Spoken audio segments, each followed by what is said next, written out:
humble pranams at the lotus feet of our beloved Swami. My name is Vidya, and I'm very, very grateful and blessed to have this opportunity to share a few of my experiences today. I think I've been blessed with both physical and non-physical divine darshans of Swami and grace from him. So I thought today I would share a little bit from the non-physical side, where Swami has shown me that actually I'm here with you, and it has truly been moments with him. So going back to when I was very young, I was blessed to be born into a SAI family, and I think when I was 6 years old, it was during Navaratri, we went to an Amman temple in my hometown in Malaysia, and we used to go there very often, and the vibrations at that temple were very, very powerful. So we sort of knew what to expect when we were going there. And on that year for Navaratri, for one of the days, I was meant to play Goddess Durga. So I got dressed they made a trident for me and a crown, and I was in green and red with makeup and everything, and I was so excited. And I stood there while the performance and the chanting was going on. And I was facing the audience, and I thought, oh, I can feel two people standing next to me. It must be the other two girls. I didn't know there were going to be other two girls, but I thought, okay, it makes sense. It's Navaratri. There'll be someone as Lakshmi and someone as Saraswati. But I was only 6 at that time, so I thought, okay, I can definitely feel them there. So I know, okay, I'm not alone. I know that I'm not the only one standing here. So after the performance finished, after we finished Aingiri Nandini and everything like that, I walked off, and I looked back and I saw that I was the only one there, and I was very, very confused because I was 100% sure that I had felt them next to me, both of them next to me on either side.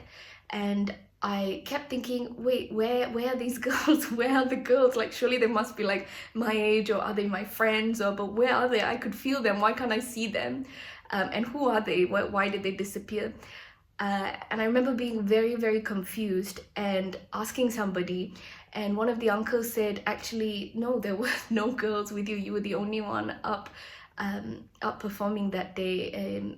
But actually next to you, it was Goddess Durga and Swami himself. We could all feel his presence and their presence there, and we were very, very blessed. And he actually put some of the kumkumam that had materialized on that day on my forehead, and I think that was one of my first experiences of feeling Swami's physical presence, of feeling Swami's presence rather, around me.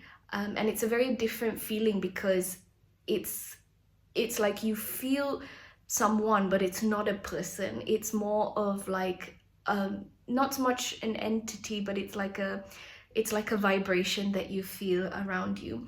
And over the years, I realized that actually I've been very, very lucky in life.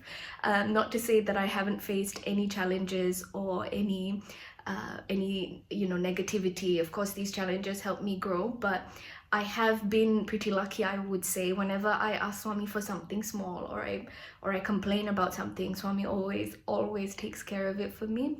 So for example, in this week alone, I was complaining to Swami. I said, oh Swami, I don't want to drive so far for the Guru Purnima program, please. I don't like driving so much. And then the very next day, he puts me in the path of someone who actually is driving to the same celebration. Or another example is the other day I was just thinking, oh Swami, I haven't had Earl Grey tea in a really long time. And the next day, my aunt shows up with a box full of Earl Grey tea bags.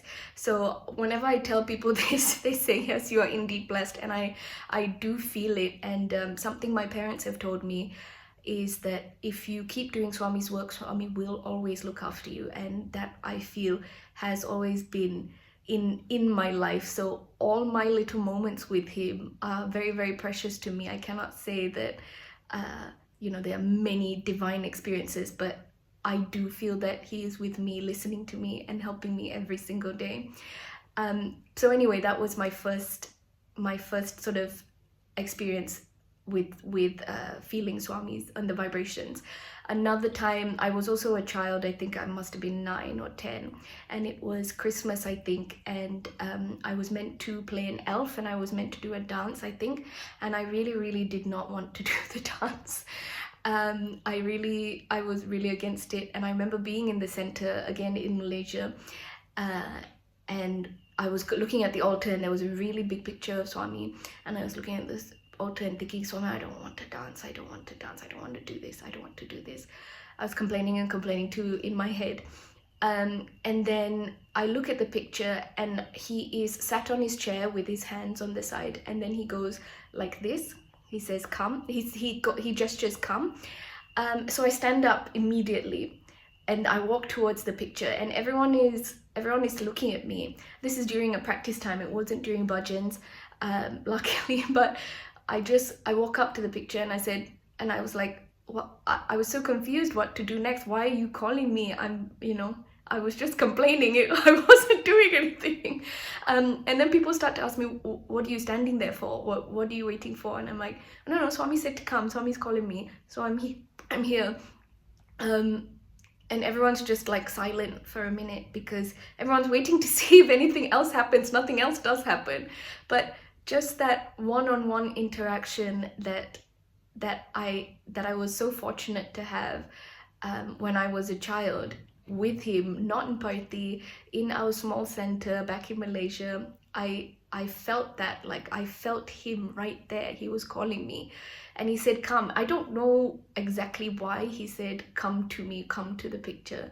But after that, I did the dance. I did the dance with full gusto, and there were no questions asked after that. But that was another one of the experiences where I felt, yes, Swami, I could actually feel Swami in the room, interacting with me, just being there for me and with me. I think another experience that I had later on in life, a couple of years ago, I had to fly to a very new country and a very new continent for work, and I was very apprehensive. Having never been there before, I was not very confident, not very comfortable. I didn't know what I was going to do for food. And when we landed into that country, I just was extremely nervous for some reason. I just felt like something didn't feel right at all with me being there.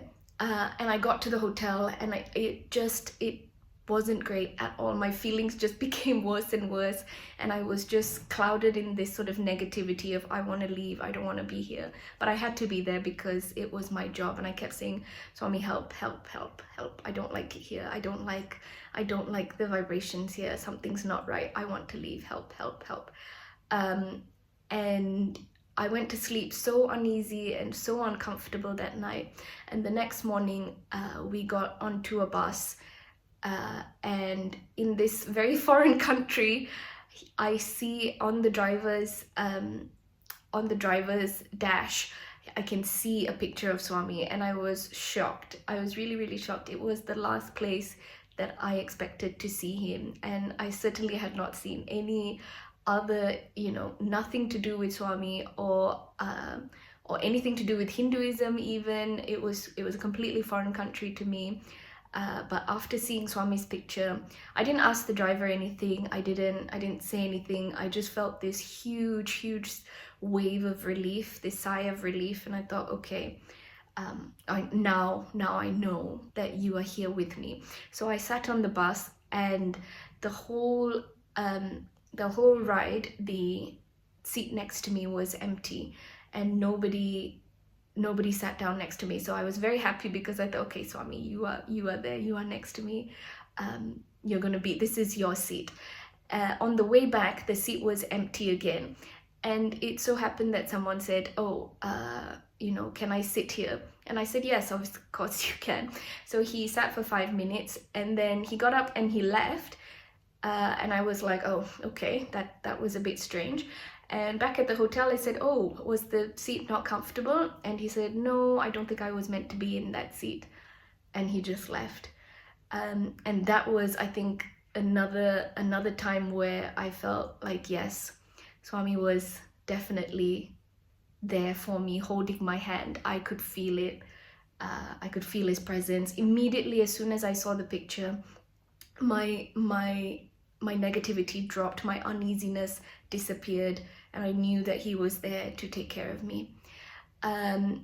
And I think maybe one final story was recently we had the Global Young Adult Conference in Parthi for 2024, and I was in charge of the SAI talks, and practices were rigorous. As soon as we got to Parthi, we hit the ground running, so we didn't have much time to eat or sleep. We were meeting everybody, going through practices, going through rehearsals, and I was so tired. I was terrified that I was going to be coming down with something, and we, that we were all like sort of dehydrated. But as usual, we left it all to Swami, and we said, no, Swami, you take care, this is your program.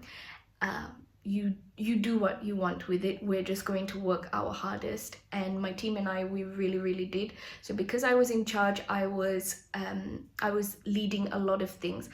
And we had the Sai Hira Convention Center, which is where we held our practices, and our where the talks actually took place.